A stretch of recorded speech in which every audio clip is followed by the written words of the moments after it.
So, good morning, my dear students. Good morning, my dear students. Now, discuss the remaining system constraints.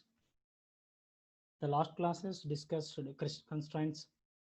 There are two types of constraints. One is the system constraints, another one is the equality constraints, and another one is the inequality constraints. So, inequality constraints arise out the physical and operational limits of the respective units and components. In the inequality constraints, there are so many types. One is the generator constraints, voltage constraints, running spare capacity constraints, and transformer tap setting constraints, transmission line constraints. In the last class, already discussed in a generator constraints and voltage constraints and running spare capacity constraints. The remaining constraints is the one is the transformer tap settings. If an auto transformers are used, the minimum tap setting could be 0 and maximum tap setting is 1. So the tappings are provided in the transformer in the secondary side. In auto transformer consisting of single winding, the minimum tap setting is 0 and maximum is 1. So 0 less than or equal to T less than or equal to 1. Similarly, two winding transformer, if the tappings provides on the secondary side because of the voltage is less and the the trappings are provided by the cooling purposes. So in the tap setting constraints, the two winding transformers 0 less than or equal to T less than or equal to N, where N is the ratio of the transformations. This is the tap setting of the transformers in the constraints in the power system. Phase shift limits of the phase shift limits of the phase shift transformers, theta minimum less than or equal to theta less than or theta p less than or equal to theta p maximum. Those are the tap transformer tap settings. The another constraints, transmission line constraints. So the transmission line constraints means the flow of active and reactive power through the transmission line is the circuit is limited by the thermal capacity of the circuit and expressed as Cp is less than or equal to Cp maximum, where Cp is the maximum load capacity of the pith line. So the transmission line constraints the flow of reactive power and real and reactive power through the transmission circuit is limited by the thermal. It is limited by thermal capacity. Should not it expressed in the Cp less than or equal to Cp maximum.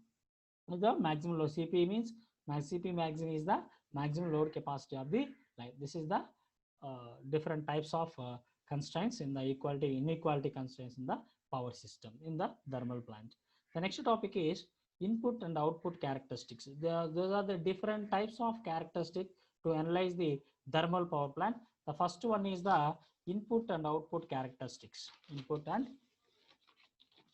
output characteristics. So if the input characteristics means it is established the relationship between the energy input to the turbine and the energy output from the electrical generator. So those curves are drawn between the input energy of the turbine and output energy from the electrical generators. So the fuel input is the different input is taken as a y-axis and output is taken as a x-axis, and the relation between the energy input to the turbine and energy output of the electrical generators, which is generally measured in input is BTU per hour or kilocalorie per hour in terms of total cost of fuel per hour, rupees per hour. So the input is rupees per hour or BTU, British unit. BTU means British unit per hour or kilocalorie per. So the coal is how to measure the coal kilocalories, tons and BTU, British unit per hour. So the total cost of fuel per hour is rupees per hour, rupees per hour. So the cost of fuel rupees per hour. This is the fuel is the input. Fuel is the input. The output is normally the net electrical power output of the steam input is a kilowatt or meg. What is the output power? Output power units the watts. So here the kilowatts or megawatts. So this is the megawatts, and this is the characteristics are between the input and output characteristics. So input is taken as a y-axis, and output is taken as a axis. So here the P minimum and P maximum, and P maximum. So here the input output curve, the some discontinuous due to the steam valve openings. So the minimum load here, the minimum load uniting, this is the minimum load loading limit the below, and a maximum loading limit above. The operation of the power system plant becomes uneconomical. This part is the minimum loading below and maximum loading above. The power plant become uneconomical. It is a unstable. The system stable between the maximum and load. The operation is economical between the maximum and minimum. And this is the input and output characteristics. Next curve is cost curve. The cost curve determined from experimentally. The cost curve is obtained from the experimentally. Whenever the discontinuous occurs, the output is excited by using additional boiler and steam condenser. The cost curve is obtained from the experimentally. The cost curve is obtained from the experimentally. So whenever discontinuous occurs, the output has to be excited by using additionally boilers and steam condenser. To convert the input curves into cost curve, the fuel input per hour is multiplied the cost of fuel expressed in rupees per million kilocalorie. That is kilocalorie in 10 to the power of hour by hour into rupees per million kilocalorie. Finally, this is the cost of fuel. The total cost of fuel in power plant is rupees per hour. So whenever the discontinuous appear across the output, when is excited to the additionally steam turbines and steam and boilers condenser, they are called as cost curve. So this curve is obtained from the experimentally. Curve comes from experimentally. So the next one, incremental fuel cost curve. From the input output curve, the incremental fuel cost curve can be obtained. Is the incremental fuel cost is defined the ratio of small changes input to the corresponding to the small changes in output. So here the incremental fuel cost equal to delta input by delta output. Here the delta indicating the changes. So the fuel input is delta F by the power output power is delta PG. So in this curve, here this is the input output curve. This input out curve obtained from the incremental fuel cost curve. Here the some value of output power is the maximum. So this is the distance. So this is the distance. Small changes in input by the small changes in output. So once again, the incremental fuel cost curve, it is defined as the ratio of small changes in the input power to the corresponding to the small changes in output power. Incremental fuel cost equal to delta input by delta output, nothing but delta F by delta PG. In this curve, this is changing the fuel cost curve, small changes here. Consider the one fuel cost is there, another input is there, the difference between the small changes, and similarly the change in the output generation is called as incremental fuel cost curve. The next one is a heat rate curve.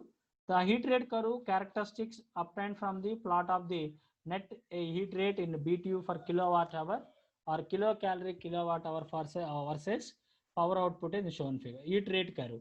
So this thermal unit is the most efficient minimum heat rate curve when corresponding the particular generation of PG nothing power generation, output power generation. The curve is indicating increase the heat rate at low and high power limits. So thermal efficiency of a unit is affected by the following factors: condition of steam and the steam cycle used, reheat stages, and condenser pressure. So here finally from this curve is obtained the ratio of fuel input to the corresponding output power is also called as heat rate curve. The heat rate curve means the rest is the ratio of fuel input to the output power generations. So the output heat rate curve is plotted from plot the net heat rate in BTU for a kilowatt hour, and thermal unit is most efficient minimum rate heat here, and which is corresponding to particular generations PG. The curve is indicating is the increasing the rate increases in the heat rate at low and high at power limits. So those are the finally what is meant by heat rate curve. The heat rate curve is defined the ratio of fuel input to the corresponding the output power is called as heat rate curve. And what is meant by incremental efficiency? The reciprocal of the incremental fuel rate or heat rate is called as incremental efficiency. We know that incremental fuel rate is defined as the ratio of change in ratio of input power, the change in the input power to the change in output power. Here also incremental efficiency, the reciprocal of the incremental fuel rate or heat rate, which is defined as the ratio of output energy to the input energy. It gives the measure of fuel input. It gives the measure of fuel efficiency for the input. So incremental efficiency equal to change in output power by change in input power. And next one, what is meant by incremental production cost? The incremental production cost is it consists of incremental fuel cost plus incremental cost of labors, incremental cost of labors and maintenance and waters. So incremental production cost consists of incremental fuel cost plus incremental cost of labor and supplies and maintenance of water. And it seems difficult to express exactly those cost of function output, and also since they may have generally small fractions in the incremental cost of fuel. The incremental cost of production is higher to be considered equal to the incremental cost of fuel, incremental cost of fuel, incremental cost of fuel. So then finally, what is meant by incremental efficiency? The incremental efficiency can be defined as the the reciprocal of the incremental fuel. What is meant by incremental fuel rate? Incremental fuel rate is small change in input power by the small change in output power. The corresponding incremental efficiency, it is the ratio of incremental output change in output by the incremental change in power. So here the incremental efficiency, it gives the measure of fuel efficiency of the input. What is meant by incremental production cost? Incremental production cost consists of incremental fuel rate and plus incremental fuel cost plus incremental production of cost and incremental cost of labors and suppliers and maintenance of water. So water, it is difficult to express exactly those costs as a function of output. So those are the different analysis of different characteristics of thermal power plant. Thank you.